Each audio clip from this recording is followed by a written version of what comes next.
আচ্ছা দেখো, আমরা হচ্ছে leftmost derivation rightmost ডেরিভেশনের জন্য দুইটা ডিফারেন্ট পার্টস ট্রি পাইলাম। তো তখন হচ্ছে আমরা ওকে বললাম যে গ্রামারটা অ্যাম্বিগুয়াস। তো এখন বলবে যে আমাদের অ্যাম্বিগুয়াস গ্রামারটাকে আনঅ্যাম্বিগুয়াস করার জন্য। তো তার জন্য কি করব, সহজ কথাই মনে রাখবা যে আমাদের যে গ্রামারটা দেয়া থাকবে, এই গ্রামারটার লাস্টের যে মান আইডি, তো এইগুলোকে আমরা টি দিয়ে ডিটারমাইন করবো। মানে ধরে নিব যে এটাকে টি, তাহলে এটা আমার টি, তো এই লাস্টের ইটাও আমার টি, এই ইটাও আমার টি, লাস্টের যেগুলো থাকবে ওইগুলোকে আমরা টি দিব, টি দিয়ে ডিনোট করব।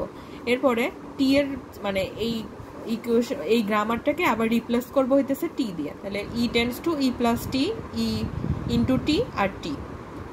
এরপরে আর এখানে টি টেন্ডস টু আইডি লিখছি, কারণ হইতেছে আমরা টি বলতে টি এর মধ্যে আইডিকে ডিফাইন করতেছি।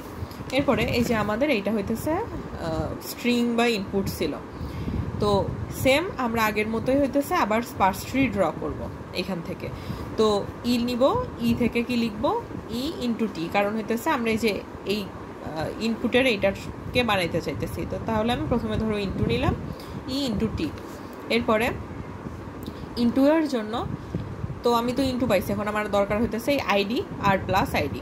তো এই আইডি প্লাস আইডি এর জন্য কি ইকে আবার ভাঙবো, ই প্লাস টি।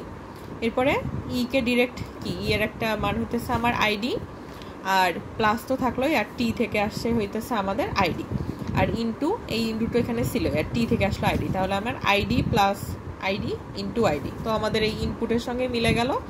আর এই যে আমরা জাস্ট এই যে ইকে যে আমরা টি দিয়ে ডিনোট করতেছি, করে যে এই যে পার্স ট্রিটা ড্র করতেছি, এইটাই হইতেছে আমাদের আনঅ্যাম্বিগুয়াস করা। মানে হইতেছে এইখান থেকে জাস্ট আমাদের একটাই মাত্র ট্রি ড্র হবে, এখানে একাধিক কোনো ট্রি থাকতে পারবে না। তো বিষয়টা এরকম যে আমরা অ্যাম্বিগুয়াস করার সময় কি করি, অ্যাম্বিগুয়াস মানে বোঝায় যে আমরা দুইটা ডিফারেন্ট ট্রি থাকবে। তাইলে যখন আনঅ্যাম্বিগুয়াস করতে যাব, তার মানে কি শুধুমাত্র একটা ট্রি থাকা লাগবে। তো শুধুমাত্র আমরা এই একটা ট্রি যেন থাকে, তার জন্যই আমরা এই যে এই কাজটুকু করলাম, এই ট্রিটা ড্র করতেছি।